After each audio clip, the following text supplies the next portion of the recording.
Welcome, exiles! Today I bring you another one with nothing Cyclone Gladiator video. This is because a lot has changed since the last one, and this one is completely different beast. The skill tree completely different. I've changed some skill gems. It's changed a lot, enough to call this a different build. It simply isn't the build that I used to play. And what is interesting is that the damage is double. And what is even more interesting, that I think I can double it yet again in a few days. I have to figure out some things and I will keep you updated, but I wanted to give you a really nice in-depth video for as it stands. Like, the build is already ridiculous. I don't think anyone will complain about the damage from this build, nor survivability. This build is extremely tanky and it dishes out extreme amount of damage. I've compared it to builds that my friends are playing. One of my friends has a really stacked up animate weapon build which destroys content, and he said that this build does more damage than his build because he watched me go on Cyrus and watched just how much damage this build does. And that's telling you enough. I mean, he has way more like hours put into his build than I do into mine, because he was playing it from day one and I played something else on day one and I switched to this later on, and he has way more expensive gear than I have on that character, so he doesn't know what to put into that character anymore. He has like 50 exalts laying around and he doesn't know what to put into that build anymore. So yeah, this build is GG already. Even if you make it any more changes, it's enough already. So you're going to watch me destroy like the Elder Slayer here, and you're seeing just how fast I'm clearing this map. But while you watch that, here's like some things how this video is structured. First of all, we have to get the forked version of Path of Building, and I'm going to show you how to install that.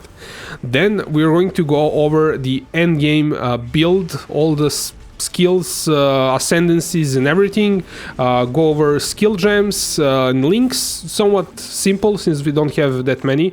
I'm going to tell you my choices for Bandits and Pantheon. Then for people who haven't leveled this yet, I'm going to show you step-by-step leveling progression, so you don't have to spend too many regrets in the end. And I'm going to show you the leveling skill gems that you can use with Encumbered, and my suggestions for that. And at the end, I have to answer a few questions that keep popping up on my other videos, and that is how to manage mana cost for Cyclone. Since I don't have mana leech or mana potions, you will see how I manage it. And why do I have disabled items on my build? And you will see why, and it's pretty interesting. So now let's move on. Let's install the Path of Building Community Edition. To download the Path of Building Community, or as it's known, a fork version of Path of Building, go over to this URL. I will leave that URL in the description, so you don't have to type it or search on Google, just click on it. Yeah. Then scroll all the way down here to downloads, click on releases, and download the latest one. At the moment this is the one, but yeah, might be some other number when you're downloading it. Get the zip version, not the exe. Exe is installation, this is a portable version, so if you get the zip version, it's not going to mess with your other installation of Path of Building, so you can have two of them and it's awesome. So download the zip, I already did so, and it's going to download into your downloads folder probably. And then you unzip it. If you don't have a program to unzip it, you can use 7-zip, it's free. Unzip it, and this is self-contained Path of Building thing that you can put anywhere on your hard drive that you want. It doesn't matter if you move it later on or now. You can put it on your flash drive and take it wherever you want on the different computer, and all of your builds are going to be with that version. So you can have one that's just for my builds, for instance, and yeah, like you can have as many as you want. So you go into this path of building and there's an exe. We won't start it right away because we need to edit this manifest file. So just right click and edit that file. Now I will just quickly pin this thing if it wants to be pinned. Come on. I will pin it on top. It's an awesome program for like pinning stuff on top of other stuff. So yeah, like if I go here, now this stays on top, which is awesome. Now we go back. It's called desk pins and it's awesome. I use it all the time.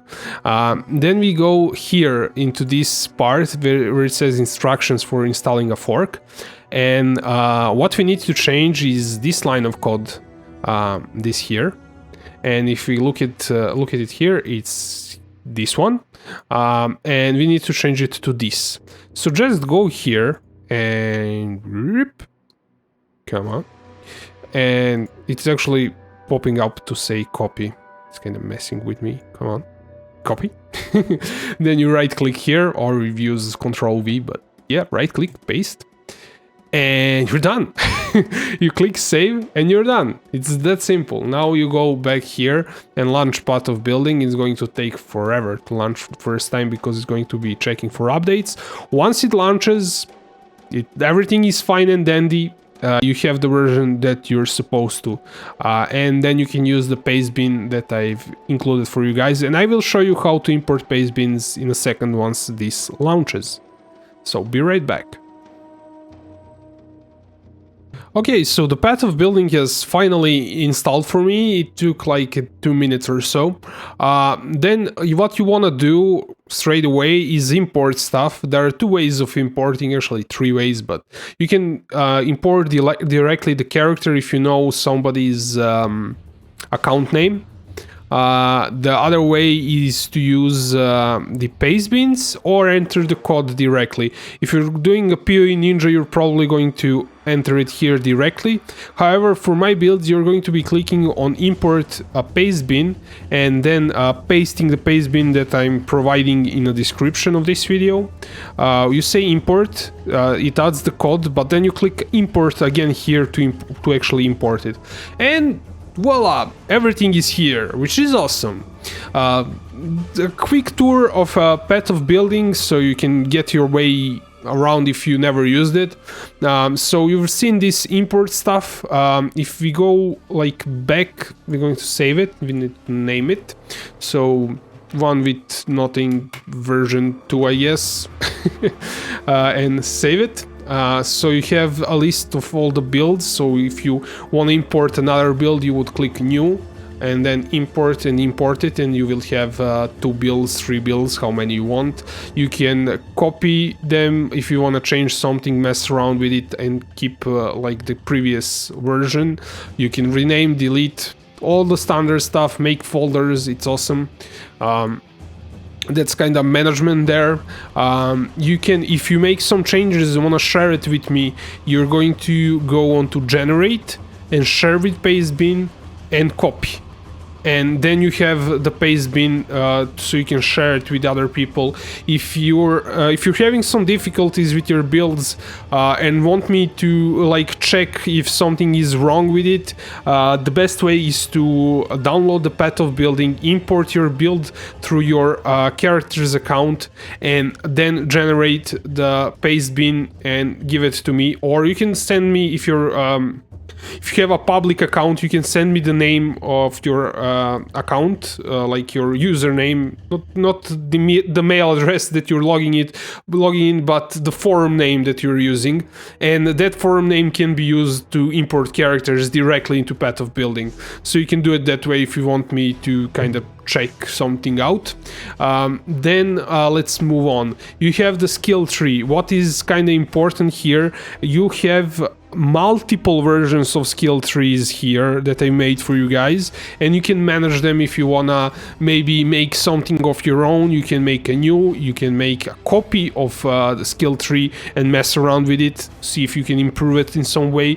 If you find some improvements, make something better, please go into import, export, generate the Pastebin and share it with other people, including me. Share it in the comments, tell me if you made it better. I would be happy to take a look at it.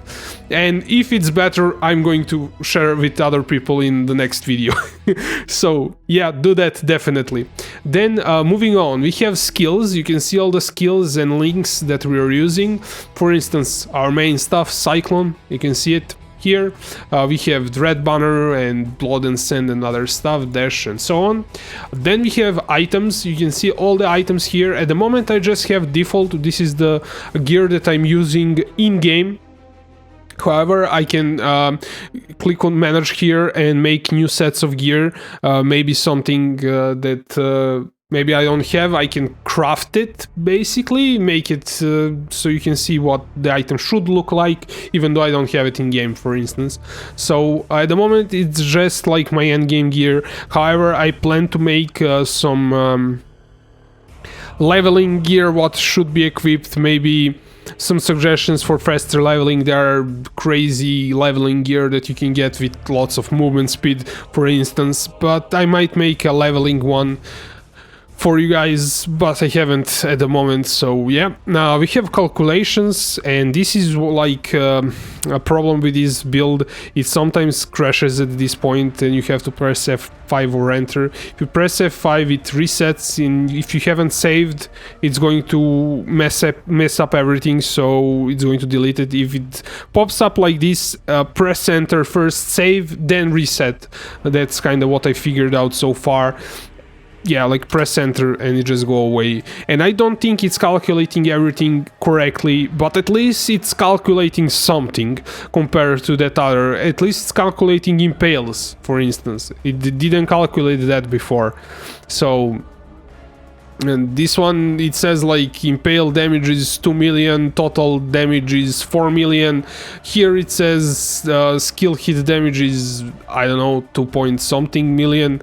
I'm not sure what's kind of the number that I should be looking at, but it's kind of cool. You can see like what items are giving you the most damage and stuff. Like for instance, this 40% is of Cyclone is on top of everything, so it's kind of 40% more damage, and it's kind of awesome thing that you should be looking to get at some point. Other things, we have configurations, and I need help with these guys. If you know what needs to be ticked to be correctly calculated, please let me know. I was looking at this like shaper damage, but it doesn't really matter, because if I look at this, like I don't use curses, I'm not doing elemental damage, I'm not doing chaos damage. So does shaper actually have some physical damage reductions? Do any monsters have that much like physical reduction?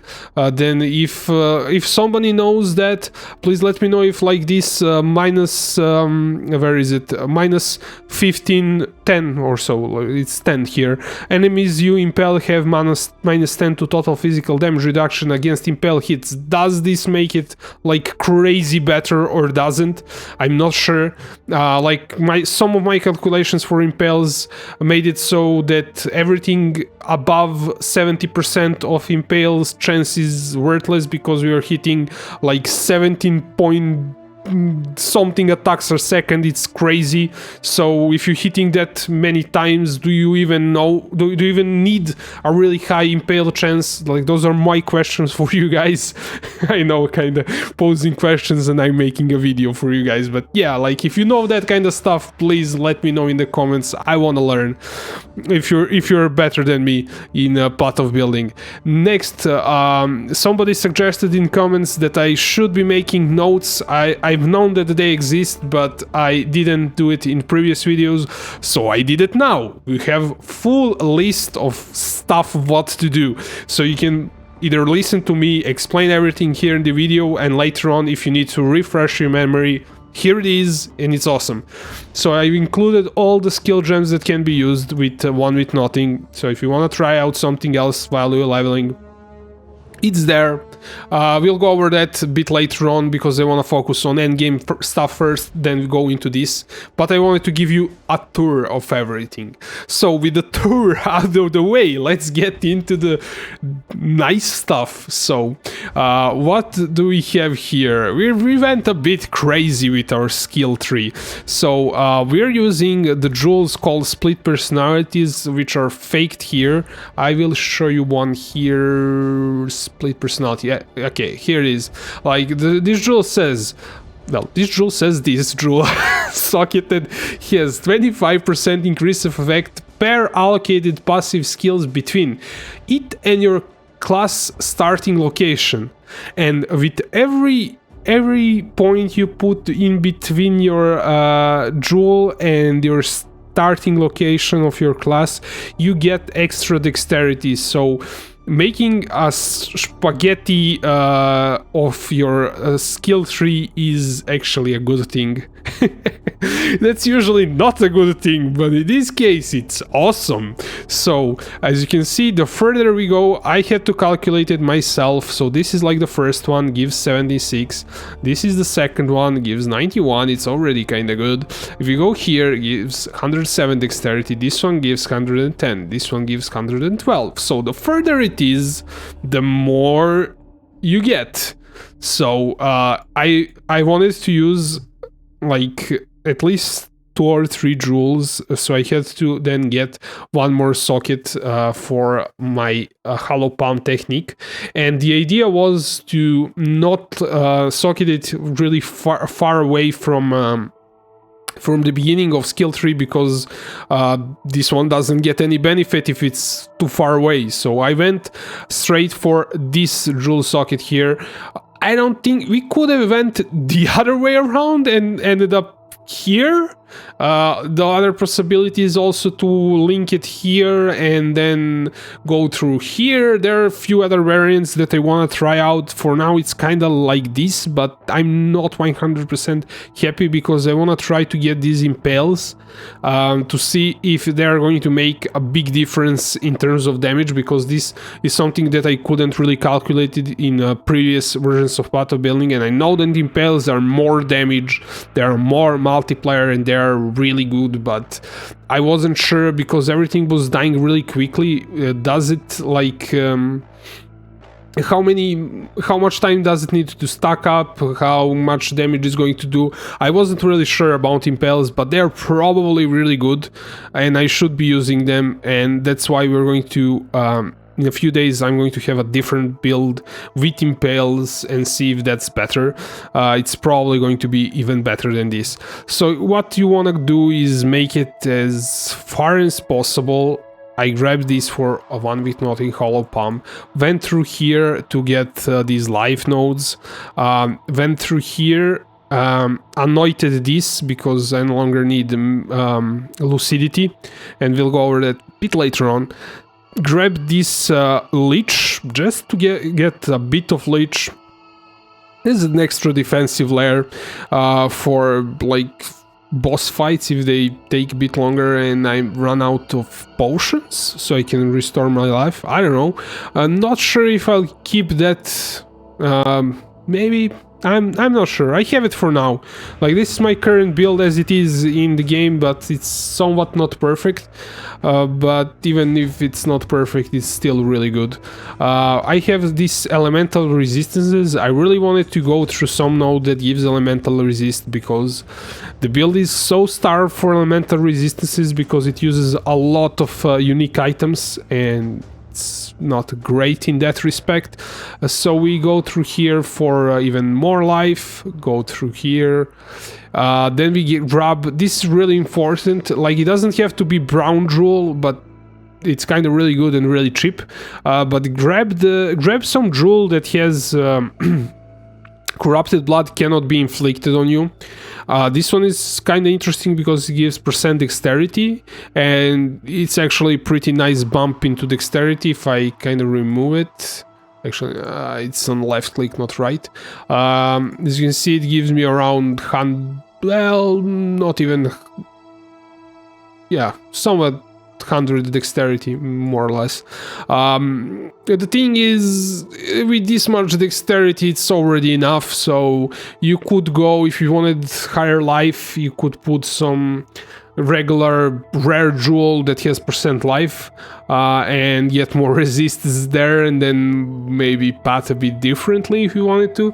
But if you're going to use leech, either way, get corrupted blood cannot be inflicted on you. I got this because I was leeching before a bit more and I had one instead of voices, I had one regular rare jewel that had leech on it. It was pretty good, but I went with voices because it's dropped. Like, you don't have to use it, it's overkill already. So you go through this famous node, like this Cyclone, as it's called. It's like the highest life node that you can get on a skill tree. I've used to also mess around like this, going through like here and extending the path even further, and then like removing this. That used to be at some point. I had that. And I might bring it back again, because you get 4 life nodes through here, and like this increased fizz damage, and enemies have 5% total physical damage reduction against your hits, which might be good. I'm not sure. Please let me know in the comments if this is actually good, if this is like elemental penetration, just the physical variant, and how much it actually helps, because if the monster doesn't have physical, I guess, armor, I don't know how this is calculated. I really have to figure it out, but it's pretty good node if that stat is good, and I'm not sure if it is. So you could do that. Then we go through here and get our fake split personality, but drop the regular split personality in there. Then we go through here. We are block, so playing a block character, so there are some block nodes here, 3% block, which is pretty good, and get some additional damage. We grab this for extra life, all the life that we can get. This is somewhat not that great, so we're traveling through this one node to get this. So I guess this regeneration is not bad, but we could maybe drop it and go through this Cyclone, like I had an idea to do that. But definitely grab the block. Then we have additional block here. It's somewhat good, not like crazy good, but it's good. We grab that, then we go through here, grab another jewel socket for split personality.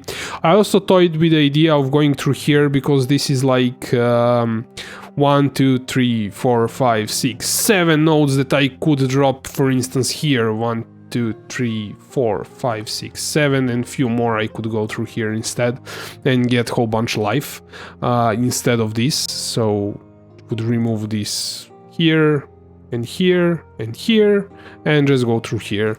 That's kind of something that you might want to do if you want to do it. Then we go through here. This life node is awesome, like 10%, really good. This is also really awesome, 8% dexterity, 40 dexterity. Probably won't find any other node that's this good. I was also toying with the idea of like, but it gives like 15 dexterity to get to it, so it's still really good. But you can get some other travel path and annoy this maybe in the beginning. Like, you can annoy it really early in the game and get 40 dexterity, 8%, and travel in some other different route and not get it there. I don't know, just an idea.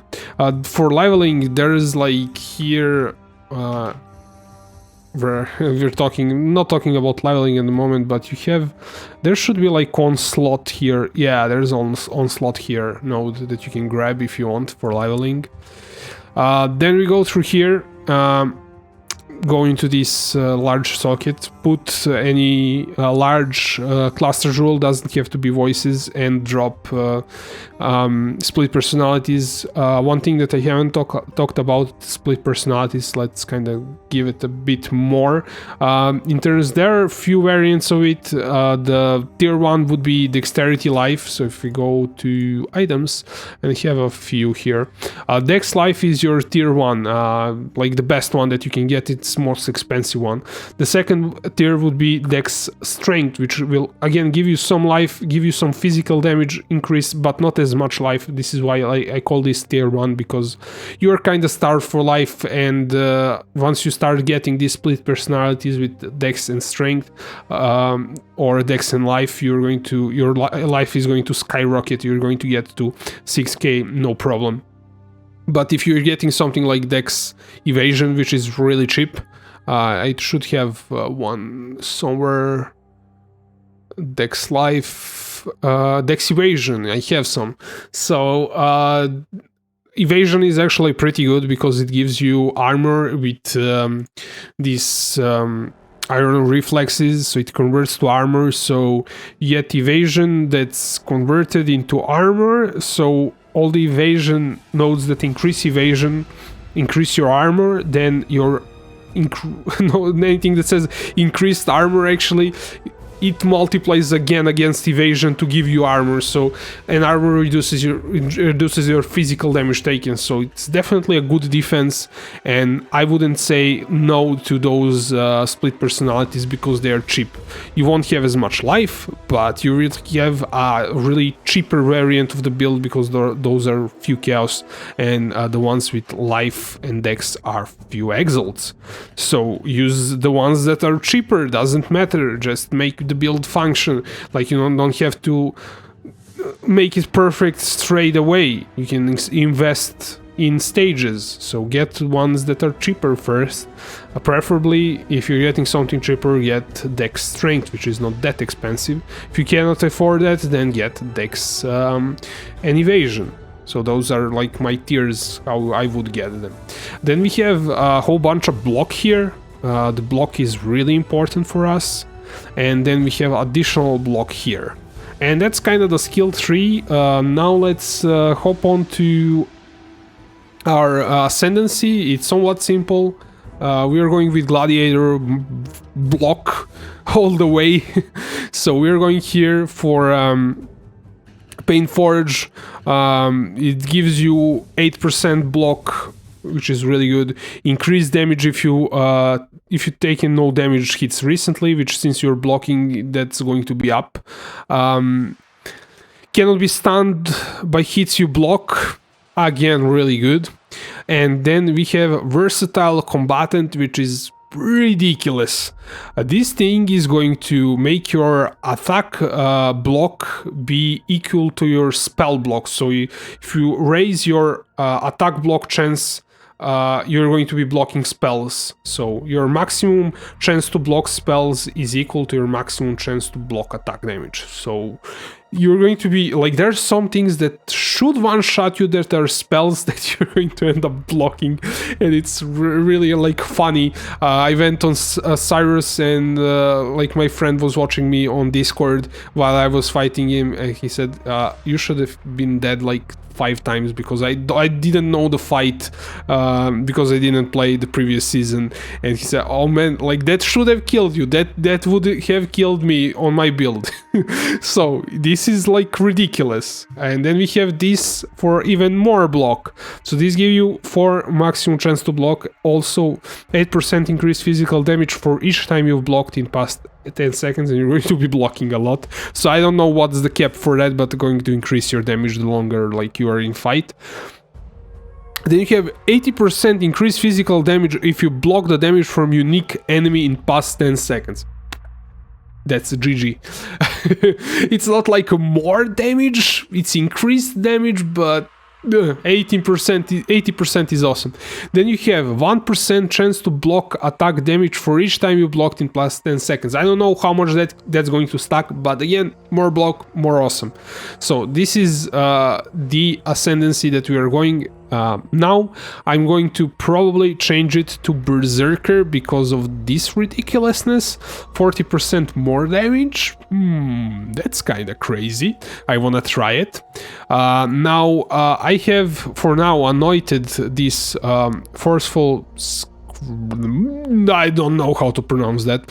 I anointed that thing to get more, to get chance for impale and increased impale effect. You could have also anointed this, which basically gives the same gives more chance to impale, but yeah, like they're really similar. So one of those things for now. We're in the next incarnation of the build, we're probably going to get them on a skill tree. Okay, let's move on to skill gems. It's somewhat simple. We have Cyclone. I'm not going to really talk about what's good on 4-link or...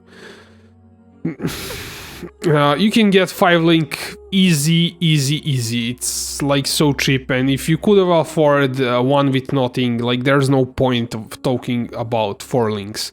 So if you're getting 5-link, just drop melee physical damage. Once you get 6-link, get melee physical damage, or rage, all pulverize, which one you like. I personally like the melee physical damage because it's pretty it's good for everything. It's good for mapping, it's good for bosses, it doesn't take time to ramp up like rage, and it's good, like it's all around good. You can get pulverize for bigger cyclone for area if you want. Let's move on here. This is socketed in my helmet at the moment. We have Dread Banner, and then we have Maimed Link to Flesh and Stone, and Blood and Sand. These are those two auras for that you can switch from Blood to Sand stance. They are both really good, but I think the Blood and Sand is... no, a Flesh and Stone is like the GG one that you have to have. Which one says nearby? Yeah, nearby enemies are maimed. This is the one that you have to have. Enemies maimed by your skill take increased physical damage. Yeah, like no-brainer, that one is must have, but the other one is also pretty good, so have the other one too. You can have both of them. Then we have Dash, which is linked to blood magic, and it doesn't have to be linked anymore because we'll get to that in a moment once we look at the items, but I used to have it linked to blood magic, so it takes doesn't use mana, it uses life, so I don't end up in a situation where I cannot dash if I don't have mana, which is... there's a possibility for that. So if you cannot leech mana or something like that, it's linked to blood magic, so you can have it all the time, but that's probably going away in the next incarnation. And then we have this is like dash, and this is in my boots. It says here it's in boots, but they're not linked. I wanted dash and blood magic not to be linked to... I used to have because if we link blood magic and pride, it's going to reserve it from health and not from mana, so you want to have it linked like this way. My game is not actually running at the moment, but you get the point. So you link pride, and Val Molten Shell doesn't have to be linked at all, and you just run fusings until you get 2 links, which one has to be green, one has to be red. So just those 2 things, and other 2 things doesn't have to be linked, and you don't want them linked if you're going to run this setup. And then let's move on to items. Obviously, don't have weapons, don't have gloves. For let's start from top, I guess. We have any rare helmet that has a 40% increased cyclone damage. Just search for one that has that.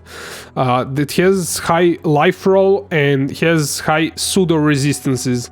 So it doesn't matter which one is it. Is it called lightning fire? It doesn't matter. Pseudo resistances, and try to get as highest value as possible for as cheap as it's possible. Doesn't matter if it's ES helm, if it's armor helm, it's armor evasion. Doesn't matter which one is it. Like, I got the energy shield one, which is not a great for me at the moment, but if I wanted to get a GG one, it would cost 50 exalt, so this one is as perfect as it could get with cyclone damage, and I don't have to craft it myself, which I will probably do at some point. But for now, I got it pretty cheap. I think it was 1-2 exalts for something like this. pretty good.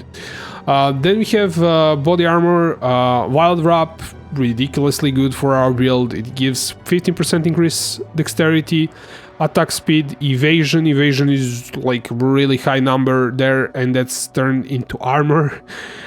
Get a bit of cold resist. I would want more from my chest piece, but everything else is so awesome that I wouldn't drop it for rare. We have increased movement, nothing that like special. Increased mana, recovery from flask. Absolutely don't care about that. However, we have 1% increased damage for 15 dexterities. How much dexterity we have? Actually, it's pretty simple to calculate it. I don't need the calculator, but yeah, why not? Like, let's make it like perfect number. Why not? So we have this much dexterity.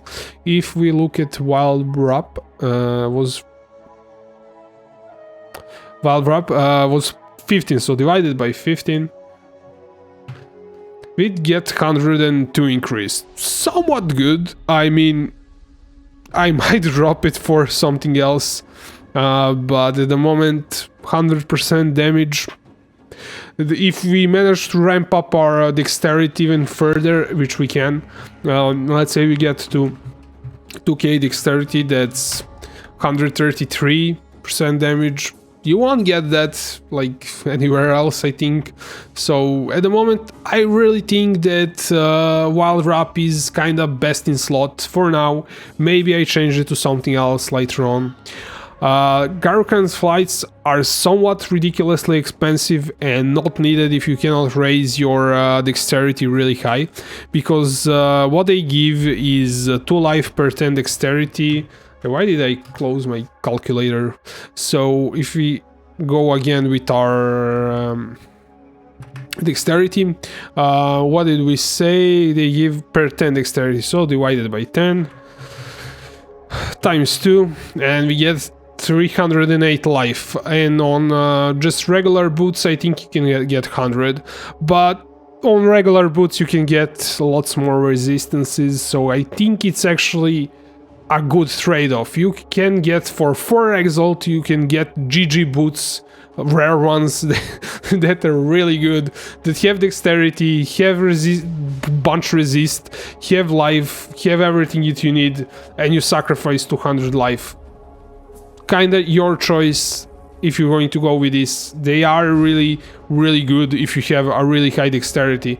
So if you don't have like this high dexterity, if you just started and your build is not like this good, but you should have this high dexterity with split personalities. Even if you get like cheaper ones, you should have this much dexterity, so they are kind of really good, but I wouldn't really prioritize them. I would get maybe 2 better split personalities and get some rare boots in the beginning. So yeah, R1 Instrument is definitely best in slot. Like, this much attributes on one place. It solves your intelligence for infusion. It gives you strength for extra life. It gives you a bunch of dexterity. It's definitely really good. And it's allocating, it's anointed with forceful whatever it's called. Then we have rings. My first ring, no, that one, we'll look at this one first. So this is Elrond's ring. This drop from Syndical encounters if you encounter Elrond. Now you get on it -9 to total mana cost of skills. This means your Cyclone is for free. But this ring costs around 1 to 5 exalts. Now there is a different one, and we'll get to that one in the end of the video, because I'm going to talk about mana issues then. But if you wanted to, if you have money, just buy this one and you're done with it. I mean, that other variant, yes, it's cheaper, but it complicates things. If you can get this ring for less than 2 exalts, it's better than that other thing, if you can afford it, obviously. If you cannot afford it, just get some mana leech, just grab something like, you have this really GG easy mana leech on like 1 talent along the way. The other ring is just like the ring to get max life, dexterity, resistances, and it's it's great. Like, get those stats. You need a whole bunch of resistances and life. That's what you need. For belt, we are going with coil. Like, it's really great for us. It gives % increased attributes. This means all attributes. Strength, dexterity, and intelligence, and even like you're getting a whole bunch of dexterity from it. You're getting strength increases, which is going to give you additional life, and like intelligence is not that important, but it's going to increase your strength too. You're getting a whole bunch of life from it. It's pretty good for life. Other than that, it also increases damage per 5 of your lowest attributes, so additional damage there. Not like too great of a damage, but it increases your damage there. And we're actually, since we have our highest stat is dexterity, and this says cannot be frozen if dexterity is higher than intelligence, and it is. So this gives us freeze immunity. Other than that, we have to go quickly into flasks. This is like not still a final setup. I'm still like messing with them, but Lion's Roar is like somewhat best in slot. I was going with Roomies at one point, which gives block, but I really don't want to give up this 24% more physical damage during the effect. Like, this is multiplicative on top of everything, so this is 24 more. If I like turn it on here, boom, like it's crazy. Look at this, like Impel, 5 millions. 3 millions. I definitely don't want to give up that flask. This one also gives 40% increase. Like, look at the difference. For instance, this, how much gives? This is 24 more, but increase gives like this tiny bit of damage. So everything that says more, it means multiply. Everything that says increase, it's being added together, then multiplied. But more is multiplied every time. So any more damage, if it says more physical damage, it's a really good bump for your DPS. That's why I want to try Berserker, which has 40% more physical damage and crazy rage damage also. So this is the flask that I really like.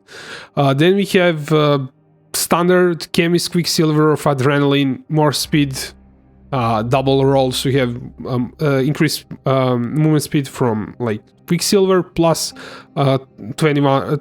I think it can get to 30% from the flask from the roll. I don't know if it's prefix or suffix, but you get another 30%. In my case, 21 at the moment. Then we have this one, Alchemist Sulfur Flask of Warding. Warding is for removing curses. I think we can drop this one in future build. We'll see. There is some cluster jewel that can give us immunity to curses while we are channeling, so that's kind of an interesting thing to try out. And it's for increasing your damage. That's what I want here. Then we have this Basalt Flask, which gives you additional physical damage reduction. And it's being reflected also to attackers. And this one removes bleeding, which is important. You don't want to be bleeding, obviously. And then we have like this keeps standing here. I don't know if I need it anymore, but it's instant life flask, which this is like, if it says Citering, this is an instant flask. Of hit means remove freeze, and since we have immunity to freeze already, this just removes chills, which can be good. Like, if you're getting slowed down, it can actually help because it removes chills. Since even though you cannot be frozen, you can still be chilled. So it's kinda okay to have it, but I think we could get something else, maybe immunity to shock or ignite or something like that. Would be nice, especially for some bosses. So yeah, like maybe we need something else just to have it, because this is like not really needed there. Okay, this video is somewhat already long, but we have to take a look at leveling really quickly, somewhat. I went and did something interesting. So I made a whole bunch of leveling skill trees, so let's go over how they work. So, from level 1 to 13, you're going to bum rush this large cluster jewel and grab hollow palm technique. So, socket 1 with nothing, grab hollow palm technique. So, on level 13, you're going to get insanely powerful, like really insanely powerful for just dropping this thing in. And then you're going to one-shot everything. So, from level 1, you will grab Smite because it's best thing to start leveling. Later on you can switch to other things, but for me Smite was really good. Like, you can go to the end with Smite, no problem. Infernal Blow is really fun, like try it guys, just for fun, while you're leveling. Frenzies are also nice. Cyclone, you get it on level 28, so you can switch to Cyclone then, but Cyclone doesn't feel as nice during the leveling, in my opinion. You can grab Ancestral Warchief for like bossing. Well, you're going to one-shot bosses either way, but you can.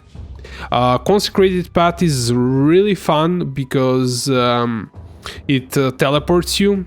Dominating Blow is also really fun. I mean, all of them are kind of fun.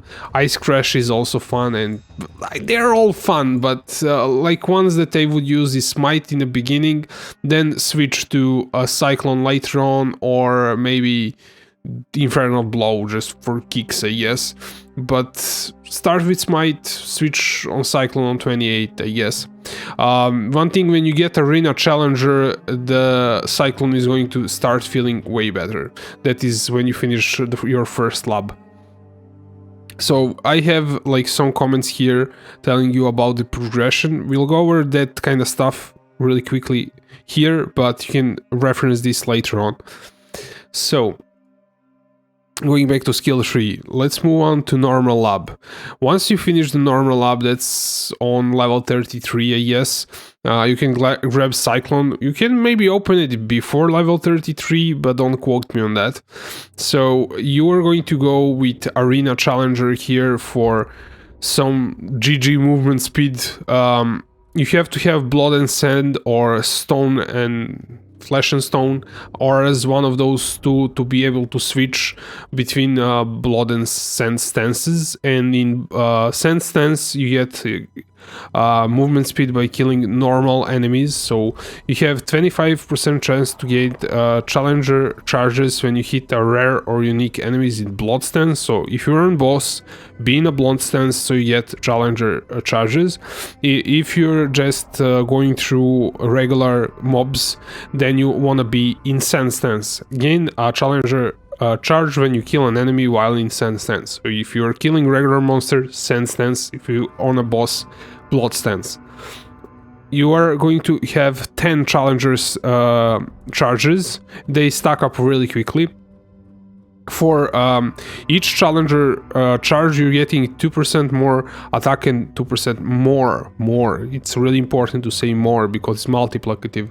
More movement speed per Challenger charge, so it's 20% more attack speed and movement speed, and the Cyclone is going to feel so much better with these guys. So grab Arena Challenger first. Then you go here and grab this Dexterity, which is awesome. Go here, grab the Life, go here, grab the block, go here for extra life, and go here. Let's kind of move a bit quicker because we already went through this in the endgame skill tree.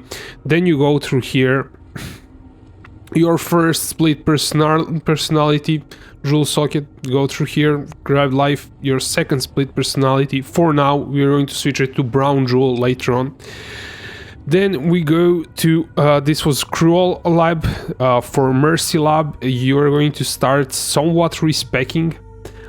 So what we want to do is start like, if you look at the previous one, Mercy, Cruel, we were going through here. You're going to start putting points towards respecking to this. so you're going to change that. Then you're not going to be able to like move still here. You need more points after Mercy Lab. Then you go, if you can do Eternal Lab, then you're going to end up, let's kind of look at this. So Cruel Lab, you're getting Pain Forge. For Mercy Lab, you're getting Versatile Combatant, and for Eternal Lab, you're going to getting Violent Retaliation. This one is not as important as this one, so get them in this order, like I said them here. And once you kind of respec this, let's get back to Eternal Lab. So you're going to start respecing here to something that looks like this. Then when you go here, you bomb rush this jewel socket here, then you have like a really nice travel path. You go like this and gets to here. You can drop voices or some regular large jewel. I have a few cluster jewels that I accumulated that I think are good, and maybe I'll include that in a next iteration of the build, so you have something to play around with. But the ones that are good are for dual wielding and for just like regular attack damage with physical attack damage, those rolls. And then they can roll, I really like the ones with dual wielding because they can roll additional block chance, and there is like one that gives damage. We'll have to like add this into the build at some point, but yeah, like you can use any old regular rare large cluster jewel and get two split personalities there, or you can get voices, so you can put them in here at this point. But in terms of leveling, you're like still not you started mapping, you don't need that much damage at this point, so you're going to be good even with just this one, honestly. Then we are swapping hollow palm technique here, so we our travel path is now its longest here, so we swapped them out, and then we have like this whole travel. Like here we get hollow palm technique because it's closer. Then we have this spaghetti thing going to here, and then you can if you have voices or some large cluster jewel, you can have three split personalities here. Then at this point we should solve our problems with mana, so we're dropping this mana leech or this one, either one that you can drop this one here and get this one at this point if you don't want to deal with that thing, but you should deal with it. So get some rings that either have, I kind of written, I will show you this at the end of the video, like the two different versions that you can go with. There is an explanation coming soon. I wanted to leave that as at the end because I got that question quite a few times, and I wanted to give it its own section. So anoint lucidity. Lucidity is here. It doesn't matter where actually he is, but you're going to anoint that on the amulet and get 2 rings with -3 channeling, or you're going to get a ring with -9. But I'll show you the examples later on. Then we're kind of nearing the end game skill tree, trying to like as you can see, like go through here and connect it this way and like kill this section here. So you're going to get that, then it's going to connect to here, and we're going to delete that section. And finally grab this more block here, and as like last thing you can grab some leech or anything that you want. Like for my end game it looks like this. You grab now for end game you need to socket fluid motion here, and we kind of lost this brown jewel here for some reason. I should save this because I don't know, I think I removed it for some reason in demonstrating.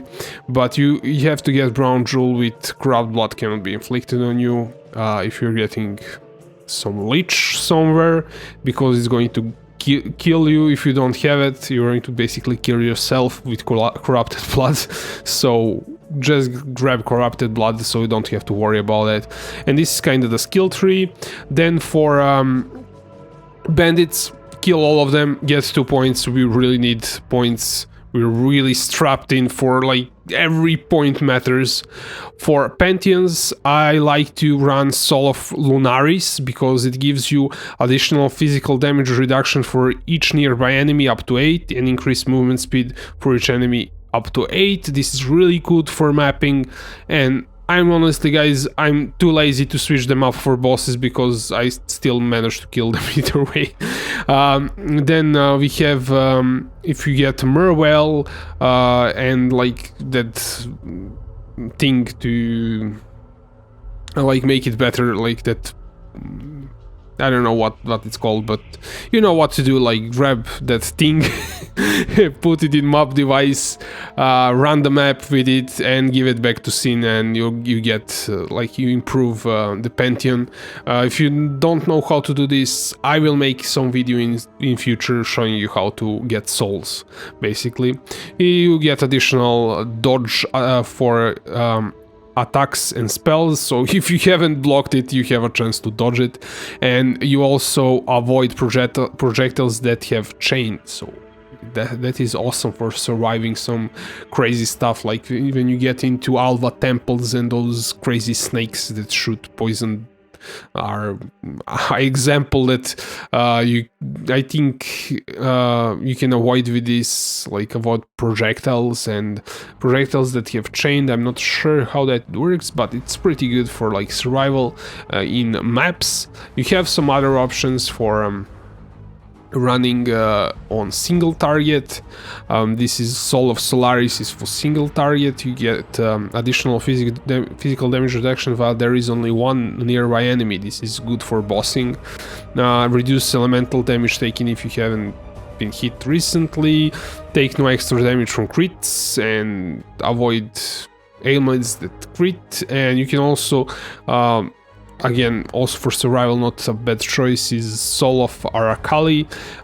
Reduce damage taken over time, chance to avoid lightning damage. Lightning damage can be crazy, so for some bosses like that Elder Guardian that does lightning, this could be really juicy to use. And it recovers your life energy shield faster if you stop taking damage over time recently. Reduce effect of shock duration, and chaos damage against damage over time.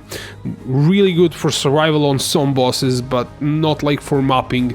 It's Lunaris is going to be like best for mapping. For your minor god, I really like to run Soul of Shakari. This reduces chaos damage taken and reduce chaos damage taken over time. While on caustic ground doesn't matter, but like you have to kill that scorpion boss to get immunity to poison. You kill it, give the thing to Sin, and you get immunity to poison. And immunity to poison is really good to have it all the time, especially with that hunter boss, that Elder Slayer, and some other bosses that do poison. Like, this is simple. You put that and you're done with poison. You don't have to have it on Flask or somewhere else. There are some other ones that are kind of cool. This Soul of Rai, I don't know how to pronounce it, but it gives you life flask charges that can be good for like long boss encounters. 60% increased life recovery from flask used when on low life, so if you hit it once you're on low life, it's kind of good. Other ones are, I don't know, I haven't used any other ones. One that you shouldn't really use from like major gods is where is, let's see, the one with block. Don't want that one. This one, pranking. You cannot be stunned if you've been stunned or blocked inflict a stun hit in past 8 seconds, block recover, increased stun and block recovery. You cannot be frozen if you've been frozen recently, reduced chill effect. We already have coil for freeze and chill. Increased stun and block recovery, I don't think that's somewhat needed, and we already cannot be stunned from our ascendancy, so it's kind of redundant. That's definitely something that you don't really need. So those are my choices, like Lunaris and Shakari. And I think this kind of wraps up everything. I know, like, I have to answer those questions, additional questions for mana and those disabled items, but yeah, like, this video is getting crazy long. So let's move on to those questions. How do I sustain my Cyclone mana cost without having any mana leech, nor do I have mana potions? And the answer is rings. The rings can have minus and like some number 2 total mana cost of skills, or channeling skills have -3 to total mana cost. So these are one is like this -9 is expensive and it's a drop. You cannot like enchant it. It's an Elrond ring that drops in Syndicate encounters. So if you're doing Syndicate and you see the rings, if you see Elrond, if he drops something, double check if it's this kind of ring, because it can be expensive. That's kind of tip there for you guys, but you cannot really farm it because it's going to, like, you will have to do so much Syndicate to actually get one, and to get one with actual good stats is, yeah, not gonna happen. So if you want that kind of ring, you will have to fork out maybe 5 exalts to get it, to get a good one. The less expensive ones are around one exalt is like the baseline, and those with 1 exalts are garbage. Basically, other stats are, it's useless, so I wouldn't really get that one. That's 1 exalt. The other option, much cheaper option, but it's only cheaper if you know how to make it cheaper, is to get channeling skills have -3 to total mana cost. Now this you can have this on rings and on the amulet, but we cannot have it on the amulet because we are using Astramentis. So the other option is to get on Astramentis Lucidity. You can anoint it, and this is going to give you another channeling skill have -3 to total mana cost, making everything up to 9.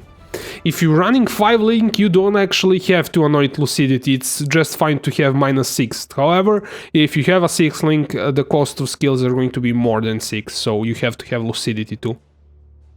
And Lucidity will also give you another 30% increased damage, which is fine with me. There are better anoints, but this one is cheap and it solves a problem. And coming back to rings, I will make a separate video on how to make these rings, because they're expensive either way, even if you're not getting the one that has -9 to total mana cost of skills. I don't think actually people know that this one exists. I didn't know. I found out about it by like simply searching on POE trade, and like, what? There's -9 to total mana of skill? Oh, I have to get that one. That's how I found out, but I didn't know, like going into this build, I didn't know that that existed. So people don't know about that, and they keep forking out 1 to 2 exalts for the rings that are channeling skills have -3 to total mana cost of skills. Don't do this. This is like throwing money in garbage. There is a better way. Buy a ring with open prefix, and then if you don't have the enchant, go into global chat and ask somebody to enchant it for you, or ask a friend that has that. I don't have it, my friend has it, so he enchanted it for me.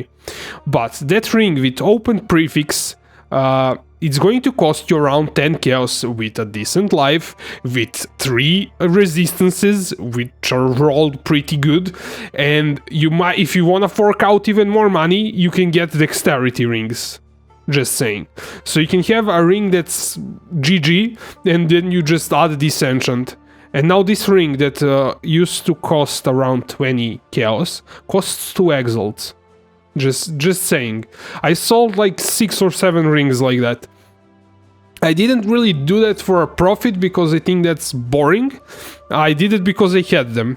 I had to shuffle my rings quite a few times when I was changing my helmet, Now I have one that gives 40% Cyclone increased damage, and I've changed it a few times, so and I might change it one more time. So every time I change that head, or I change the boots, or I change something, I had to change the rings, so I get resist capped. So I had 6 or 7 rings so far that have channeling skill -3 to total mana cost, and I paid usually up to 20 cows for each one, and I sold some of them for 1 exalt, some of them for 2 exalts. So just saying, don't buy it, craft it, it doesn't take too much time. So I will make a video on how to buy that ring, so you can go to trade site and like how to select it and how to craft it. I will ask a friend to record the craft, and I will also show you how to farm this enchant, because I want to farm it for myself, to have it. Just like I want to see if I can farm it really quickly. There's one trick to farming it, but I will keep that for a different video. So sorry if this like took a bit longer, but I just wanted to throw that information in here because it was confusing many people. But that's why we have timestamps. If you don't want to see particular part of the video, just skip it. I'm not going to like keep you there. So let's move on to next stuff. Okay, the next question that keeps popping up so many times, actually more than previous one, is why do I have disabled items? Like I have this one, I have 2 more here. The only reason is leveling gems. Like there is no other mysterious reason. I don't get stats from that weapon. I have it this way. Like if I unequip this for like second, unequip everything. I will show you like what's going on. So if I unequip everything, I cannot bring this here, yeah. But we are counted as, if we look at our damage is fine, it works. However, if I were to put something that, some weapons in here, it would stop working. And I will demonstrate this by grabbing some int gear. I have these boots, I think, yeah, they're intelligence. We'll remove our boots here. I will grab this ring and remove this ring, and grab this armor and remove my armor, and okay, misclick there. Okay, leave it like that, doesn't matter. As you can see, now it's possible to actually equip this stuff. Should I have like something else to equip this? It requires, oh, I know what's amiss. Yeah, I have this brown jewel which gives minus intelligence. We'll remove that so we can equip gloves. Okay, so if we open our inventory, if I go like and I look my damage, I don't have Cyclone, but it's still kind of fine. I mean, we get damage. However, if we put gloves, boop, 28 damage, so it doesn't work. Like, yeah, we have to be encumbered. However, I drop this, it's still like broken. It's still broken, but I have a whole bunch of gear that I can level up gems in. And I just remove this and remove, was it this ring with int? Yes. And remove this. Oh, the damage is back. Cool.